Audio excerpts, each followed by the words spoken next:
My name is Philip Vatcher. It's spelled Philip Vatcher. And your middle name is? My middle name is Hayes. Hayes. Hayes. Mm-hmm. And what is your birthday? 9/19/1930. Where were you born? I was born in Lynn, Massachusetts. Lynn? Lynn. L? Lynn. Lynn, Mass. Massachusetts. Yeah. And tell me about your family when you were growing up with you. Your siblings, your parents? I have an older brother, Howard. Mm-hmm. He was in Korea before me. He came home and then I went over. Howard Vatcher? Howard Thatcher. What's his birthday? He's 19 months older than I am. So it's gotta be 29? Yeah. Okay. And he was Korean War veteran? Yes. When did he leave for Korea? In the early 50s, when the first, he was in Europe for a period of time, and he came back and discharged, and then they drafted him back in again. So in the early phase of the Korean War, he was there.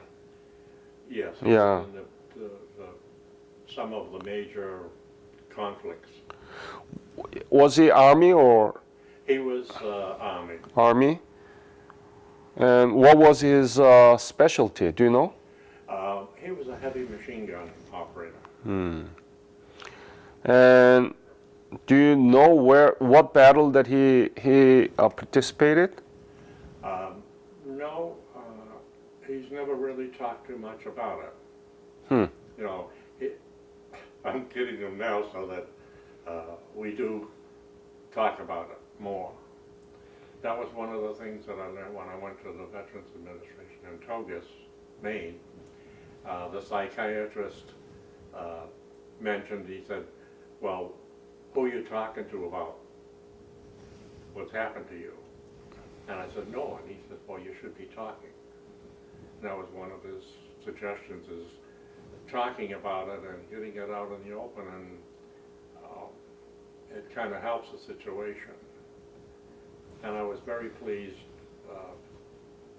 for the invitation to revisit Korea, to see what it is today with a physical comparison of what it was like when I was there. When we came into Incheon by boat and by the. When was it? This was in 52. The early of 52 and 53, I was there. But you made a very good point. You were able to make real before and after sort of memories or the pictures of the Korea that you saw in 1952 and 1953, and you went to Korea in 2014, right? Yes. So tell me about it. What did you feel when you arrived in Korea in 2014? Well, we flew in by plane into the Incheon airport, which was not there when I was there. There was just K-55 and a couple of other large sections of the Air Force and so forth. When we landed, I thought, you know, this isn't, I couldn't conceive that it had developed in the manner that it did. You know, 60 years is quite a bit of time or so to develop a country, but I was amazed at how it was developed. When we first got there, we got into Incheon, and there was no roads that were paved, and there were no trees. In fact, I have some pictures. I made a special note when I saw a bunch of trees. I took pictures of them. And I learned from the Korean individuals that I associated with, they could speak English, some English and so forth, that Korea was a slave country. And the Japanese, when they occupied it, what they did is they just stripped everything out, and there was nothing for the people. They were slaves to grow the rice. And that's all there was rice paddies and dirt roads and nothing else that I could see.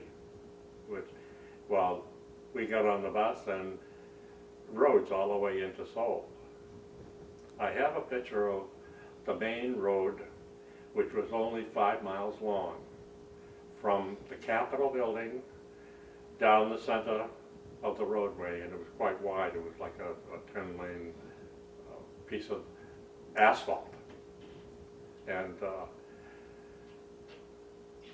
open sewers, little shops here and there, and no trees to speak of, just a few. Seeing all the trees amazed me, you know. And it's like another world, the way it was, and the streets and the buses, the taxi cabs, and how they shuffle the number of people. The subway was phenomenal. All new construction and everything, of course, and the latest technology, which made quite a difference on the country itself. And everybody had a cell phone, because on every building you saw the antennas. You know. No, it was quite amazing, and I spent a lot of time looking. And when I was there in the 50s, the Capitol building was still there, but had blown holes in it from the shells. And I took a lot of pictures, the colored ones and some of the black and whites that I have, out of the holes in the Capitol building, out on the back lawn and so forth, and the front lawn and the street, and the reconstruction with the bamboo poles and so forth. Mm-hmm. That was all gone this time. The two lions or symbols that are in front of the Capitol building now, Yes, hatte.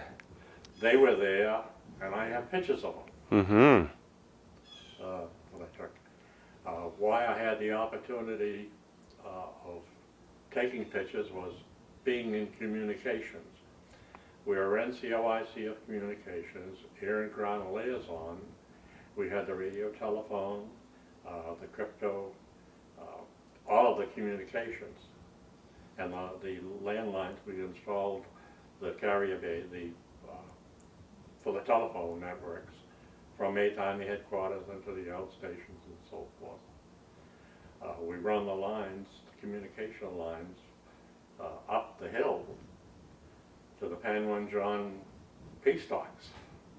And when I was there, it was just a bunch of tents in a row on platforms, and crude but nice, but they didn't have any communications. And in the process of setting up this communications, the networks with the ground troops, with the Air Force, we were traveling a lot.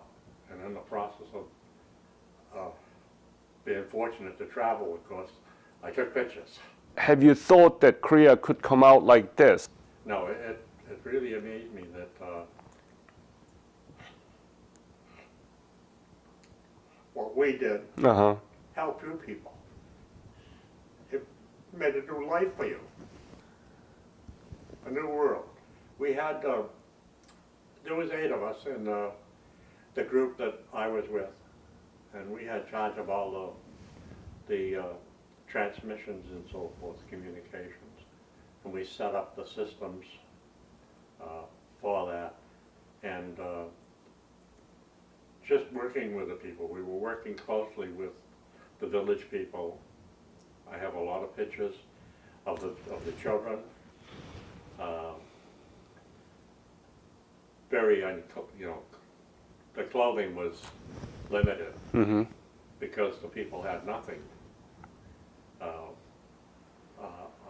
found out that the Japanese were just growing the rice and harvesting it and just leaving enough rice, enough staples to survive life for the next season to grow more rice.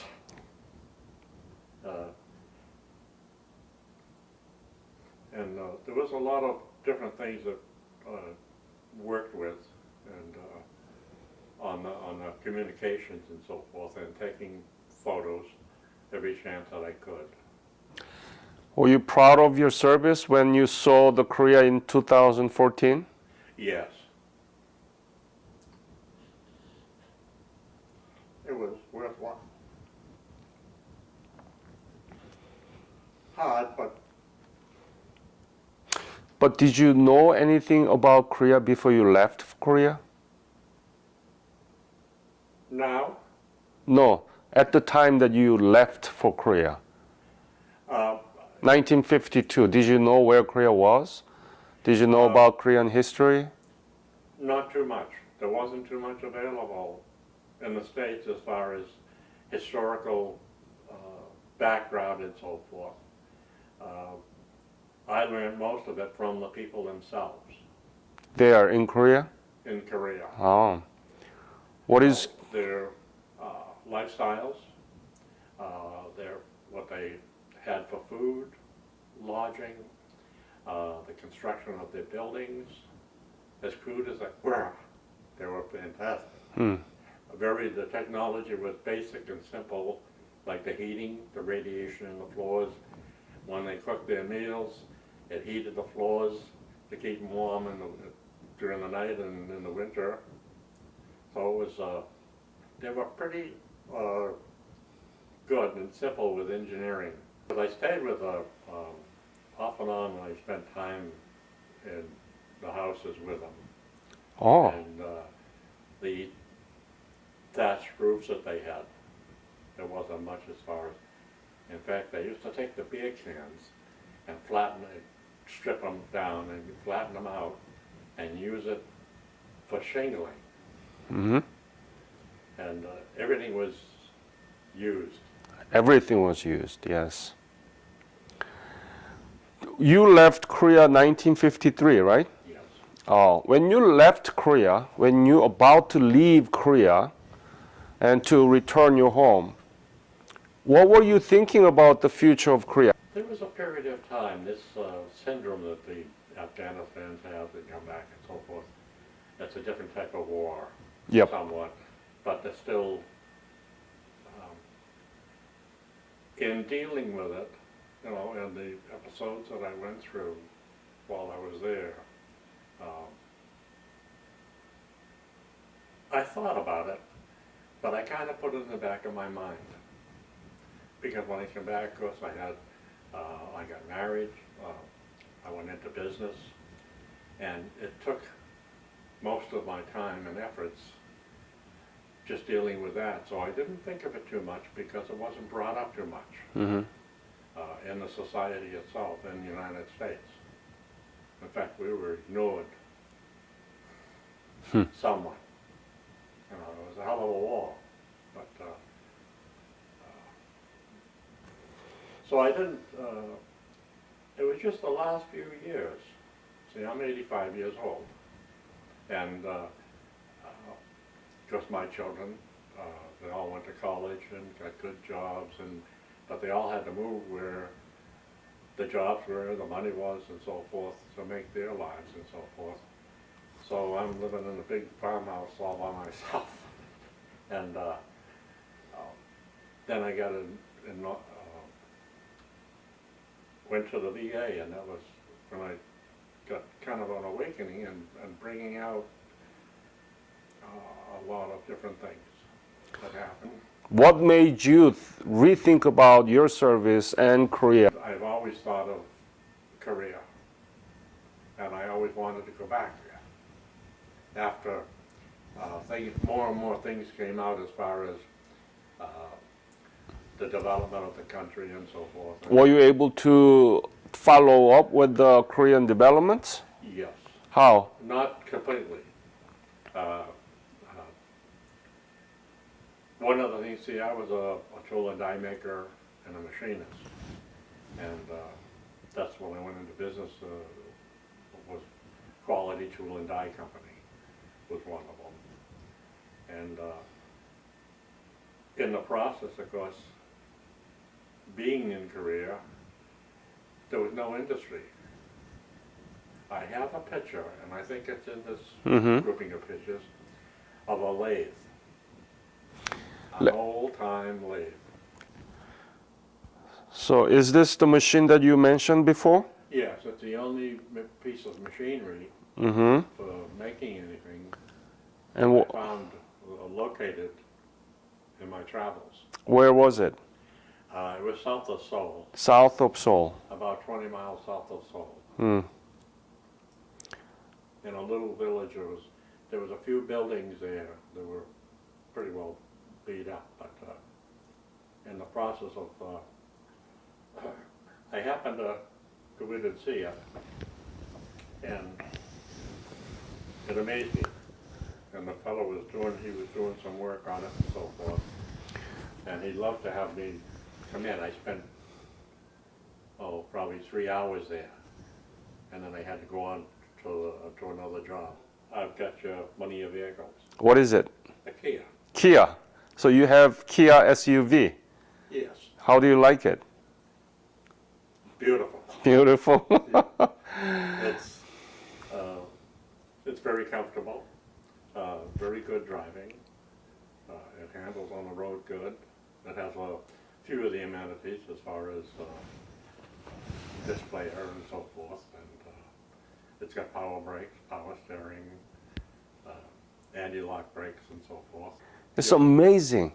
It's so rewarding to hear from you that you're telling me the whole difference. It's the basic fundamentals, and that's what it was then.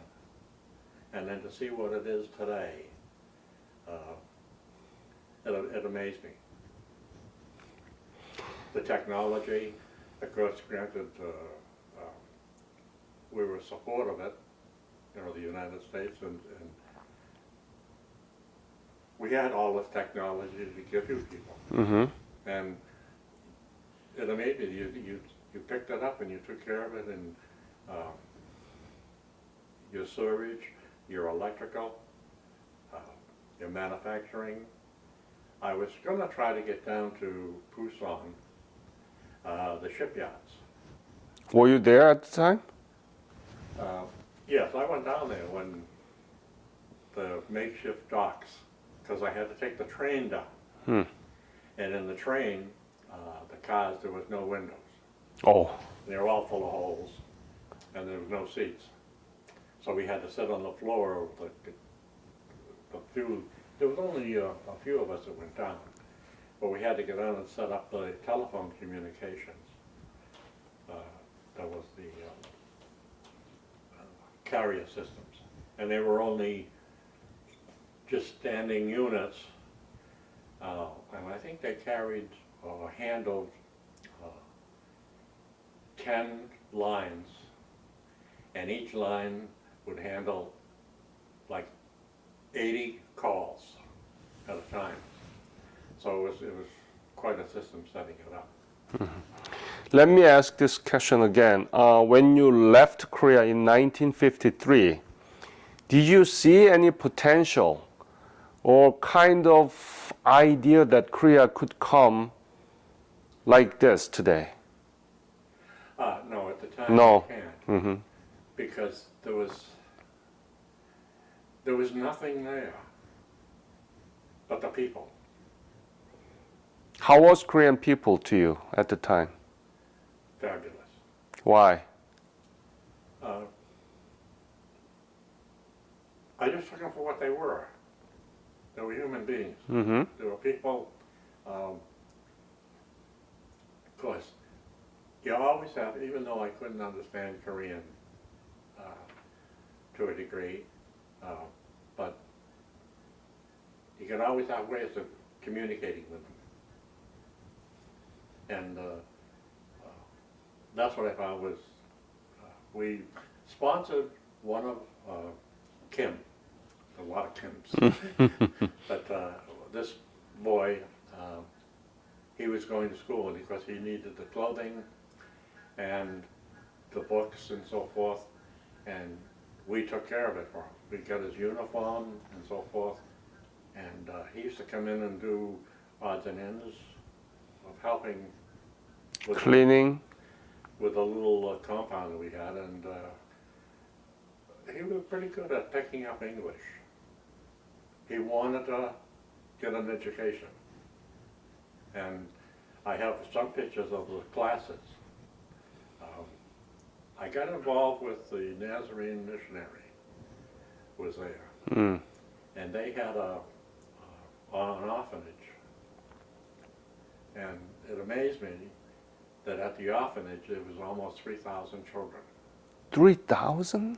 Yeah. Where? This was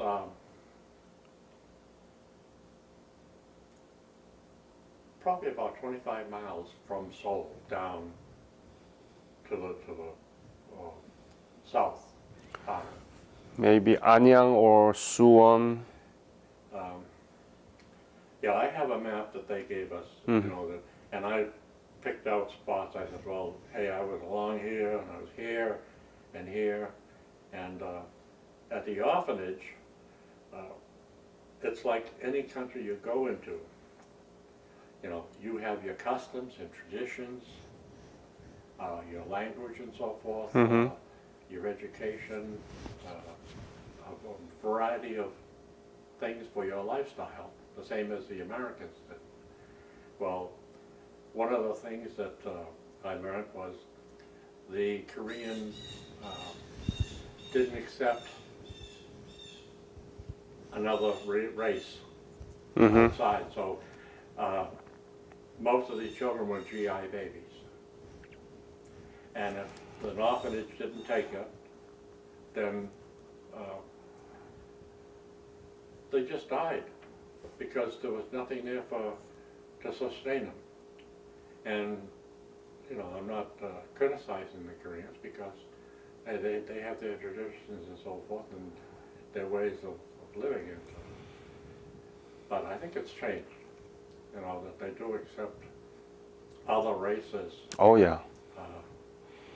But still Koreans are known for its exclusiveness. Yeah, still, but we have a very large population of foreign laborers and foreign people. Yeah, so. Well, it's like with the orphanage, we got involved with that through this Nazarene missionary. I have a picture somewhere. We'll see that. But let me ask you about your brother, old brother, Howard. Did he come back safe? Yes. And he didn't say nothing about Korean War to you? Were you able to talk to him right after he came back? No. No. Okay. Is he alive?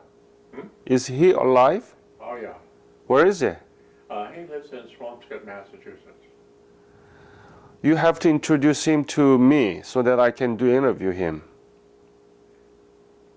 Could you do that? Yeah. Yeah. It will be great to have two brothers together, you know, sometime.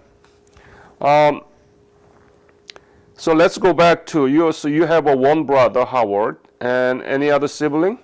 I have a younger brother, Edward.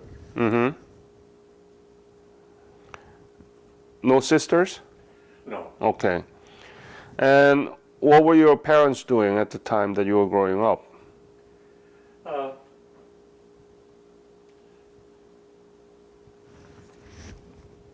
My father worked, he was a machinist, a millwright.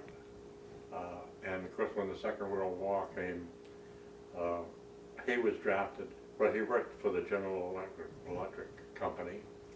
And he worked on the gear harbors for the battleships and destroyers and so forth. And he wanted to go in the service, but they froze him to his job because it was more critical for the experience that he had in making the gears. I see. for ships and so forth.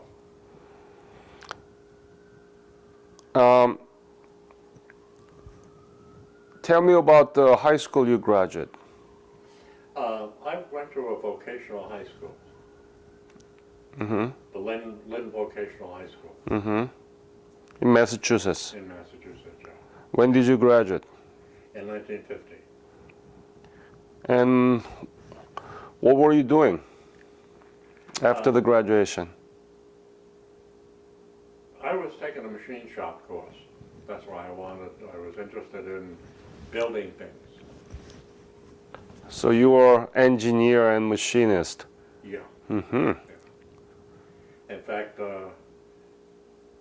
when I was in high school, I built myself a .22 caliber pistol. Really? Yeah. Did it work? Well, I was involved with a variety of different things when I was growing up. And of course, pistol weapons at that time were unheard of to a degree.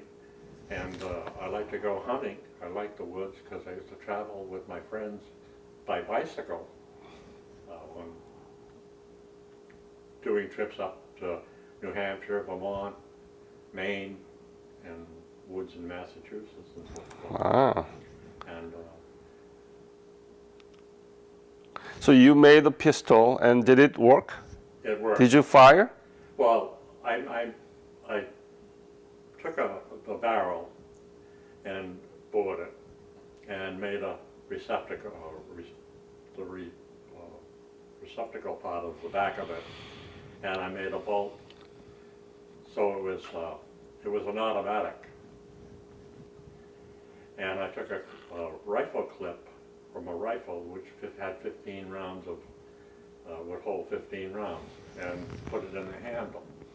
And the handle of it was a hacksaw handle, which I separated and made as a receiver for the clip and the feeder.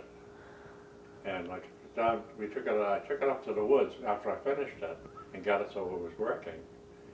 And vroom, 15 rounds. And I said, no, this isn't, no. That wasn't my plan. No. So what I did is I reworked the trigger mechanism, and I took that out of it so that you had to cock it every time you wanted to fire a shell. So you cock it, boom, cock it, boom. It wasn't the automatic type.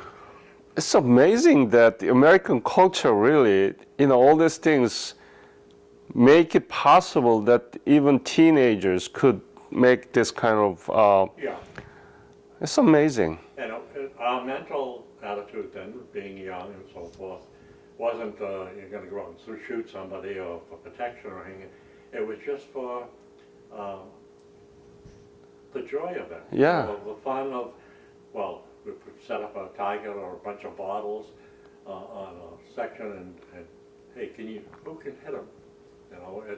It was a prestige type of thing. Yeah. I can shoot 3 of them, or I can get 5 in the bullseye. It's things like that we were more interested in. So you were kind of born to be a machinist and was good. You were good. Yeah. When did you come to know the breakout of Korean War? When I was in the service. Oh, so you joined the service? When did you join the service? Well, no, I was in before. I was with the 182nd Regimental Combat Team. 180? The 182nd Mm-hmm. Regimental Combat Team. When did you join the military? It was 3 years before that, before I went to Korea. But you said that you graduated high school in 1950. Yeah. Well, I was in a National Guard? National Guard, Okay. And, and I was in a tank company, okay. driving tanks. And so But still, were you civilian or actually military personnel? I mean, soldier when the Korean War broke out? I was in the, no, I wasn't. I was. You were in National Guard, but not professional soldier. No, I was drafted Drafted. When were you drafted? in 50. Do you remember the month? I didn't bring my paper on that. You don't have to exactly around summer, or when were you drafted? It was in the summer. 19? No, it was after I got out of school, so it'd be the first of 50. So you were drafted in 1950. Yeah. And where did you get the basic training? No, because you were in the National Guard, right? Yes. And you were drafted into Army. Yes. And you still belong to 182, Regimental Combat? No. Or what was your unit? Well, what I knew at the time, I guess, was I was E5. 80? No, sergeant Sergeant, in okay. the tank company, and I gave that up. Mm-hmm. So when I was drafted, I was just a recruit, and I went through my basic training in Camp Gordon, Georgia. Camp Gordon, Georgia. Yep. And then from there, went into radio school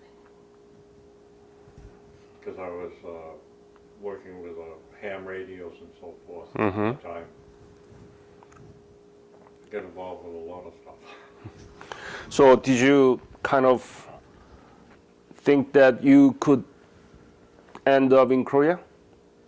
No, I had the opportunity to, a couple of us, I went to radio school, then I went out to, I applied for Europe theater, and of course everything got full, so I signed up for radar and microwave, which was in California, Mm-hmm.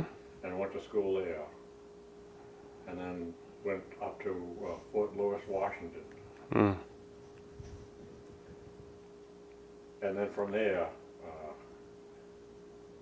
was when I left for Korea. So when you left for Korea, what was your reaction? What was the reaction from your family? Already Howard there in Korea, right? Yeah. So what were you thinking? Two brothers from one family went to Korea. Yeah, one went, then I went right after him. Right. It's just the way we were drafted. He was drafted back in again. So then when he came back after his term, I was drafted. And went to Seattle, Washington. I was stationed up there, and then they called us out for, that's where our next orders were. And we were hoping, they didn't tell us where we were going. So when did you leave from where? I left from Fort Lewis, Washington. Mm-hmm. To Korea? Yes, to Korea. And you went through Japan, right? No, we were supposed to stop, the ship was supposed to stop, the troop ship was supposed to stop at the Hawaiian Islands, but we were right by him. Mm-hmm.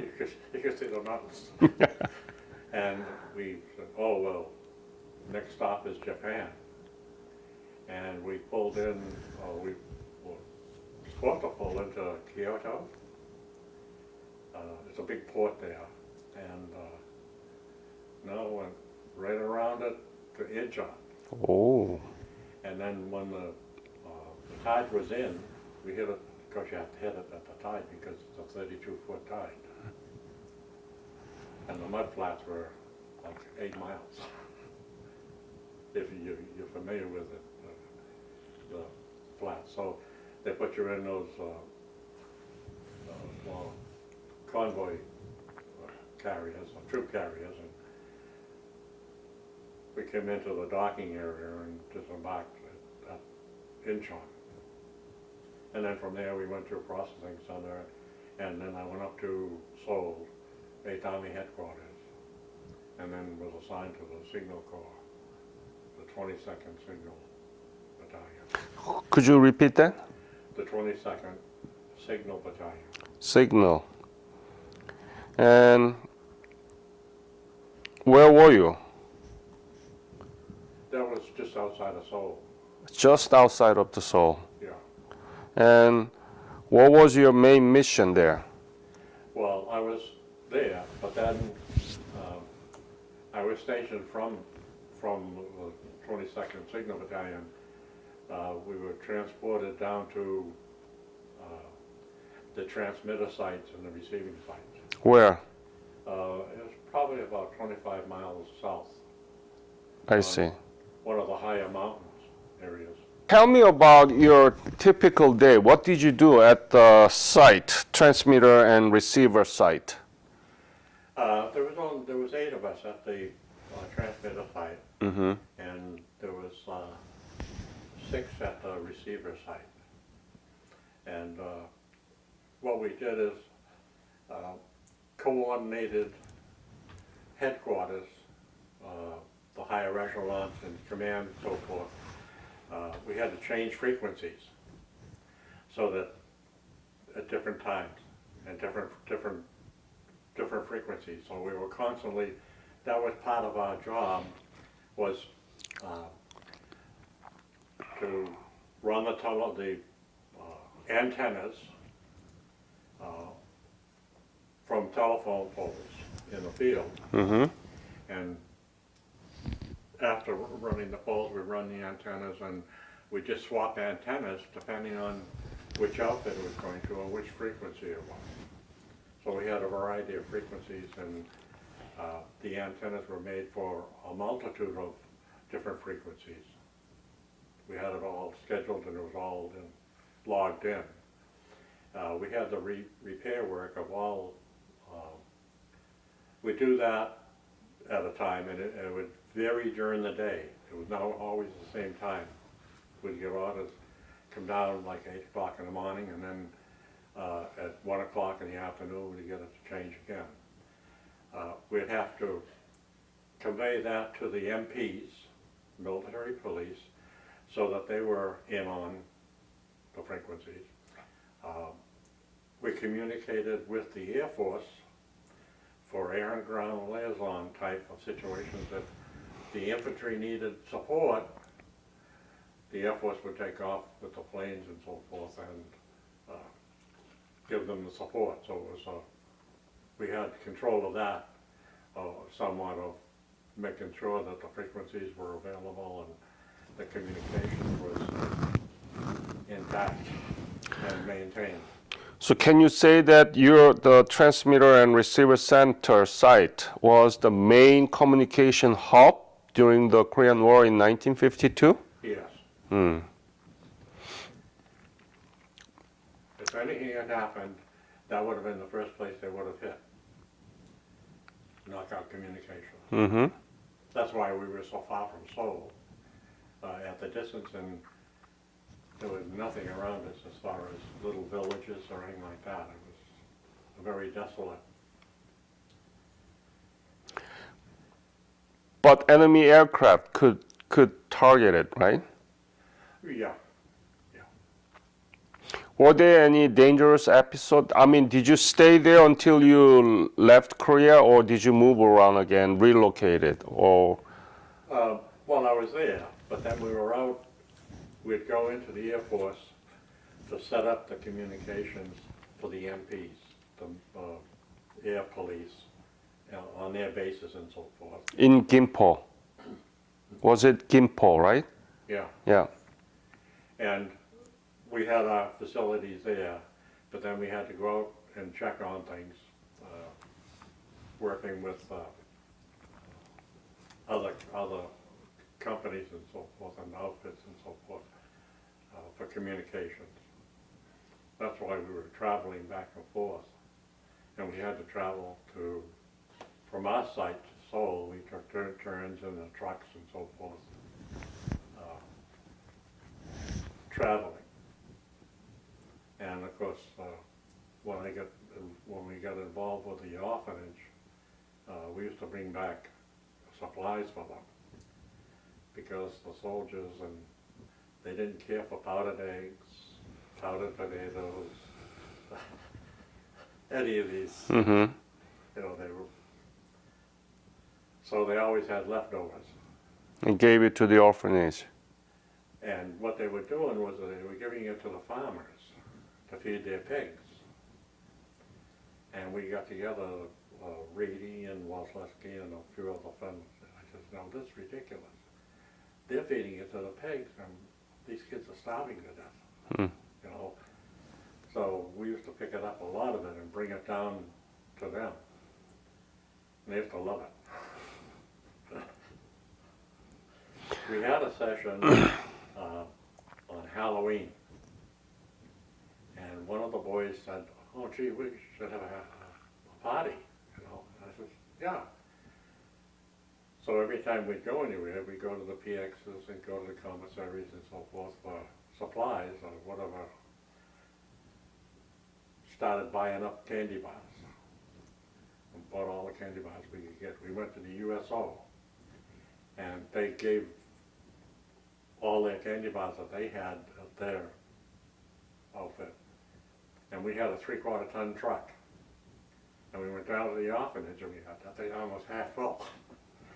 And the children lined up, and it amazed me to see thousands of kids in a row. Mm. No pushing, no shoving. They bicker, you know, talk back between each other, and then one at a time they'd come up and, thank you, and we'd give them a candy bar. And they'd take the candy bars, and then we had more left, so we got a big knife and we cut them in half and put them back up again. And so then there was a few that didn't get candy bars, and we changed.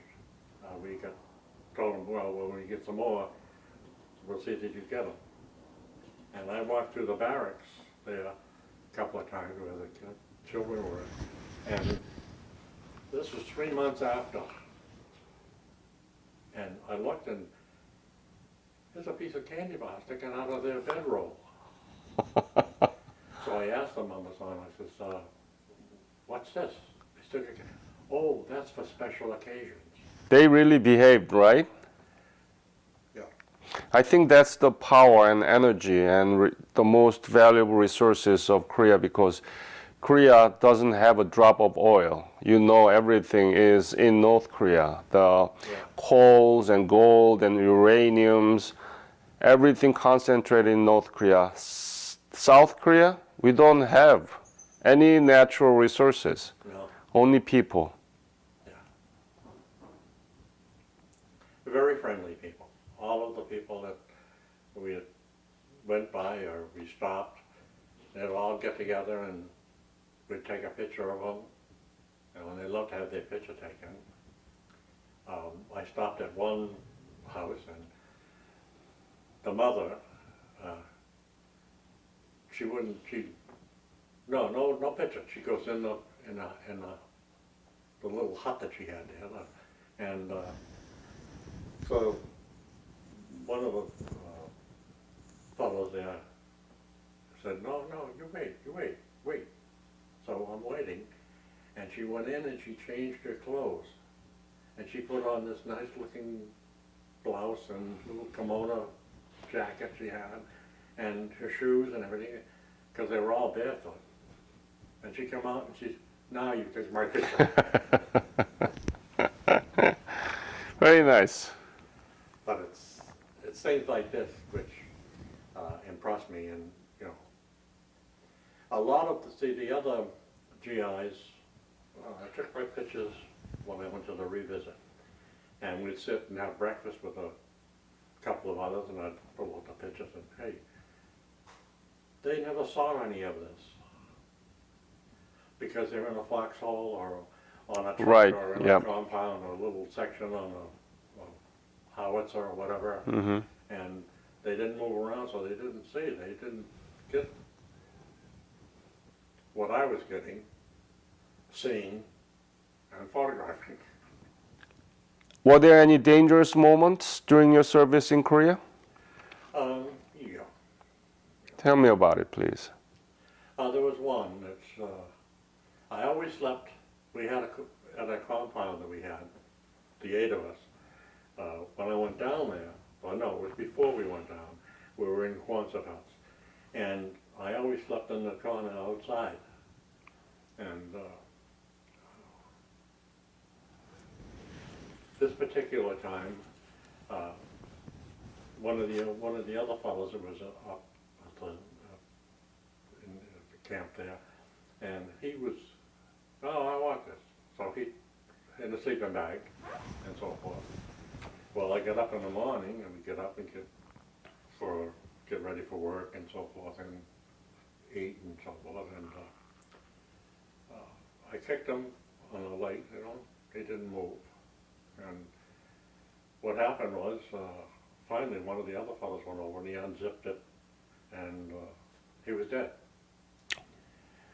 What they did, the guerrillas come in, cut a hole in the top, and they stabbed him. Stabbed him to death and he bled to death. So actually he saved you. Yeah. Well, that's when I made the decision, no sleeping at night. When the sun went down, I was wide awake. When the sun came up, then I went to bed. So was it at the site, transmitter and receiver site, or where was it? No, it was one of the in-between. What was the most difficult thing during your service there in Korea? Most difficult or something that you hated most or bothered you most? One of the things that really bothered me, which I kind of understand it now for what it was, but at the time I didn't. We were coming up the road with a truck, and of course there was only one lane, so you have these turnoffs. And when you see a vehicle coming, if you were closer to it, you'd pull in, let them go by, and then you'd pull out. Yeah. Because you couldn't drive on the rice paddy, so the engineers come in and they made these Detours, like these little sections. They filled them in with rock and stone and gravel, so you could pull a truck in there, let somebody go by and then go by. Well, we were coming up and this Jeep came down. Well, we had to stop, and this Korean officer was in the Jeep and they had a driver. And so we started to pull out, and I hear this bang, 45 truck. Well, what he did is, that driver, he wound up in the rice paddy with the Jeep, and we were going to pull out, and I said, no, we better back up and put the cable on him and pull him out, because he won't get out of there. Well, we were backing up and so forth, and he got him out, he kneeled him down, and he shot him through the head. He was more expendable than that Jeep. What do you mean, he killed the driver there? He killed the driver. The South Korean officer? Yes. Why? Because, as I say, what I determined and got from him was that Jeep was more expendable, was more vital. Wow. You don't have any information about that officer, right? No. When was it? It was in the morning of one day. On day of 1952 or 3? 52. It was the earlier part of it. Oh, unbelievable. Yeah, but then you think of it, war is war. And Yeah, but still, his own soldier he killed.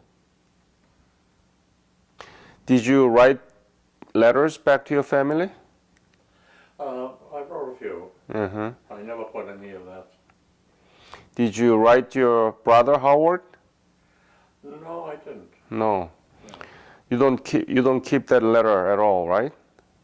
You don't have it. No. No. But it was that was just a daily thing that happened. And there was one other time we were coming up the road, and there was a fellow that, I was driving the truck, and I see this thing laying in the road. You saw what? So I stopped, I pulled up and I stopped, and we got out, and it was a GI. GIs? It was just one. Uh-huh. He was laying in the road. Okay. But what they had done was the guerrillas were always on the run at that time. Well, they just cut them from here to here and here to here, and they pulled the intestines and just laid them out on the ground. Well, he was still alive. So what do? We took went and got a blanket, because we always carry blankets with us, and we took a knife and cut it down the middle and made two pieces and cut it underneath him, and just took his intestines, put them inside of him, closed them up and wrapped them up in the blanket, and we were going up the road. There was probably about 8 miles or so, and of course you had to go slow because it was all potholes and all the time. So and there was an Air Force base, a small compound, a smaller one, the Air Force. So we went in there, and they had the MASH units, and we took them in and rushed them into the hospital there to see what they could do for them. Because we never drove at night, because the guerrillas would lock arms, and if you stopped and not run over them, then they would jump you, and they'd kill you. So, what did MASH do? Well, it was about a week later, I went back down there, and I said, come on, we'll stop in and see what they did for him. Well, the doctor, he says, if you fellows did anything worse or anything other than what you did, he wouldn't be alive today. He was alive? Right. It was a moist, the dew in the morning was cool, it was wet. Just putting it, so what they did is they just opened them up again and let it all out and cleaned it. And they put a solution in the intestines to gather up the dirt and so forth that they missed. And they did that twice. And he survived. He survived. Had you contacted him? When I came back, he was living in New York somewhere, in the city, the lower part of New York. And I got to give him my address, or I got his address and so forth. And it was Christmas coming up the next year or whatever it was, and I sent him a Christmas card, hope you're feeling better, and we communicated for 5 years. We sent Christmas cards back and forth. And then? Then I moved and I lost his address, and I never heard from him again, but he lived. This horrible experience that you had to go through at the time, does that bother you still? Do you have a PTSD? No. No? You don't have any flashback? No, because, putting it in the context that war is war. Okay. And, you have to deal with it, which I never dealt with it before, until now, the last few years of seeing what's going on from the other side. I'm a civilian and see these soldiers coming back, and they're really messed up. So, Any other episode that you want to share with me that still you remember clearly and bothers you, or you feel rewarded? Anything? the rewarding of it is the people themselves and what we could do for them then. and what they've done for themselves now, it's amazing. And what they've done for the country itself, for South Korea, and trees. You know, you've got trees in the city, right? And they're on the sidewalk and the road. Well, I stopped and thought, I said, you know, when it rains, that tree's not getting the water. So we're going along the sidewalk one day, we were walking, and I looked down and I see they had a section of the sidewalk taken up. And you can verify this, I guess, that they're feeding the trees through this plastic tubing underground. The city is full of trees. When years ago, when I was there was no trees. South Korea is one of the most successful reforestation country in the world. You look at it, and every tree is the same height. I look up the mountain, and yeah. When I looked up here, there was just brush 2 foot high. That was it. Reforestation policy so that we have much about the same height of the old tree, right? Philip brought many pictures that he took, which will be very valuable resources for the digital history teaching material that we are making. And there is also lots of slides in the plastic bag there. Do you have any other message or any other facts, experience that you want to share with the students about Korean War, your service? Stay in school and get a good education. That's very important. About Korea. About Korea. Yeah, no.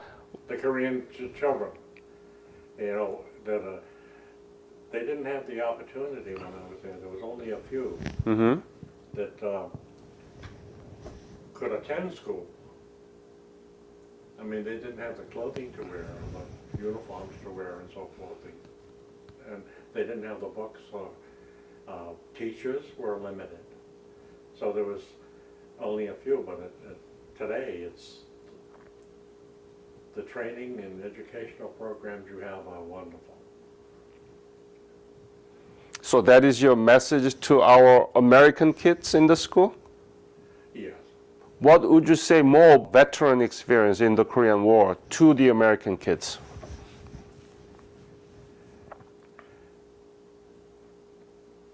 It was well worthwhile. War doesn't have all the bad things. It has a lot of good things that come out of it, if the people want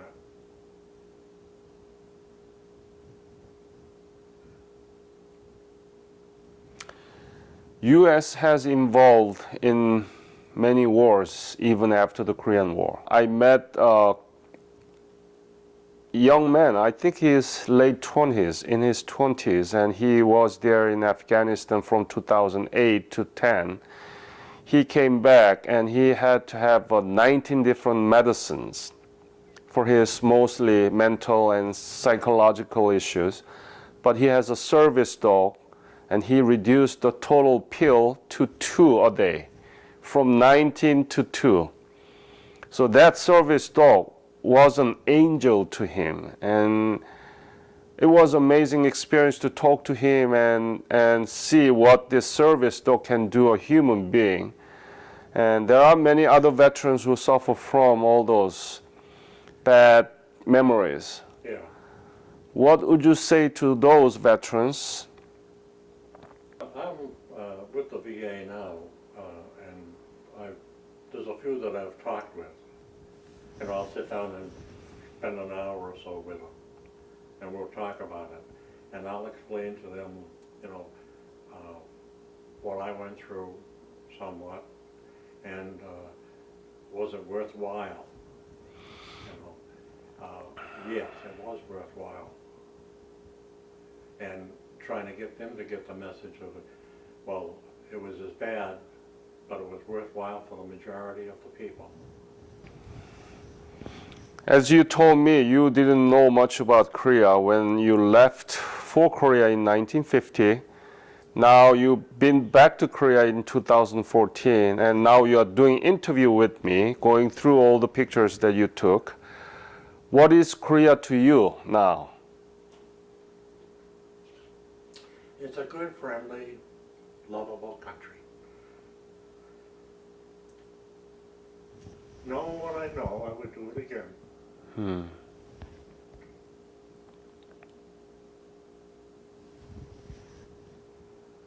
You never imagined that Korea would be in your life so big.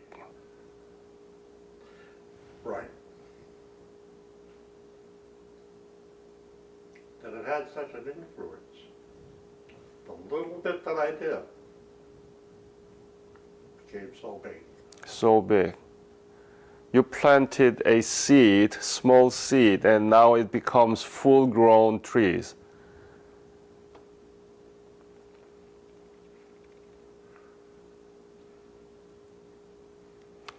That's why we are doing this. The Korea still is not really big in the minds of American public. They don't know much about the Korean War. No. And they don't know much about the modern Korea. And this is a good example that we can teach. And I want to apply this experience to other veterans so that we can have more understanding about the country. Yeah, if you can understand it and what they went through, you know, what those people that were there, as that's the opinion that I've developed from it, that it was a slave country. That everybody was a slave. Because they could only do what they did to survive. I've got some, and it was all planned. There was, the United States imported a lot of equipment. Bulldozers and backhoes and graders and all that. And there was one day we were coming up from another mid part of South Korea. We were coming up the road and I see this cloud and what's going on here? We had to stop, and we stopped, and here's thousands and thousands of people.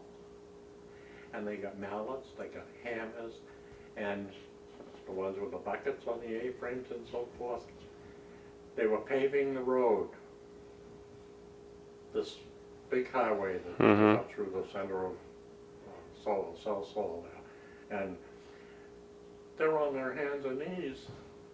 And I'm looking, and there's these fellows that are out on the side, and they got these sticks. And I look down that road, and it's got the curve to it, and it's straight as an arrow, and it's flat as a pancake. No machinery.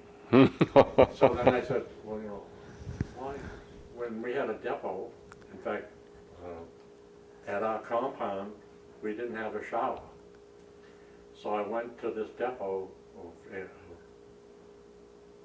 tankers and trucks and vehicles and so forth, and I got a tank, one of these big water tanks, and we put it up on telephone poles, and that was a shower. And the lieutenants used to come down and take their showers. Hey, can we use your shower? Yeah, sure. But it seems like that. And I finally got a fellow that could speak English, and he was pretty good. And I said, well, what's going on here? So he explained to me, he says, well, the people, they don't have any money. They don't have anything. So this is their way of paying their taxes, per se, is they're down on their hands and knees and they're looking these baskets full of stone and so forth, paving the road. And no hesitation whatsoever.